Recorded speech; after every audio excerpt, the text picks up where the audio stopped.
he was swinging it rather violently as he was walking, and he came up to an elderly man who saw what he was doing and saw that he had some little common sparrows in the cage. And the man asked him what he was doing. And the man said, or the little boy said, well, I've got these birds and I'm going to take them home and I'm going to play with them. He said, I think I'll probably put a string around their leg and I'll see if I can get them to fly that way for a while. And then when they get too tired to fly, I may pluck out some of their feathers and see if how long it'll take for them to where they cannot fly at all.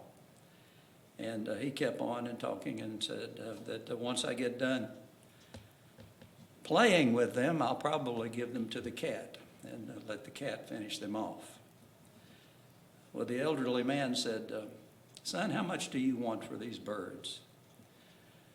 And he said, oh, you don't want these old birds. They're just plain old sparrows. You can get them anywhere you can possibly imagine. And he said, no, I want those birds. How much would you take for them? And he said, well, I'll take $10 for them.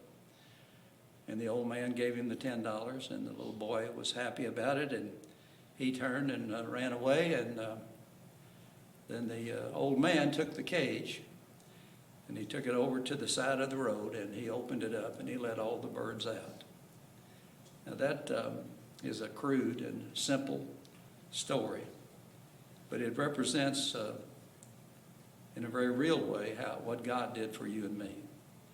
God saw what Satan was doing to us.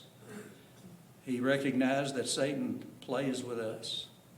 He toys with us, and he does so until he cannot use us anymore, and then he hands us over to someone who is willing to destroy us even further. Whenever we think about the Lord's Supper, we need to think that the Lord died for us, that he actually redeemed us, just like that elderly man redeemed those birds. God has bought us back from Satan, and he has made it possible that we might have the hope of eternal life. So as we partake of the Lord's Supper this morning, these elements, the bread that represents his body, the blood that represents the fruit of the vine that represents his blood, we need to think about our Redeemer and all that he has done for us.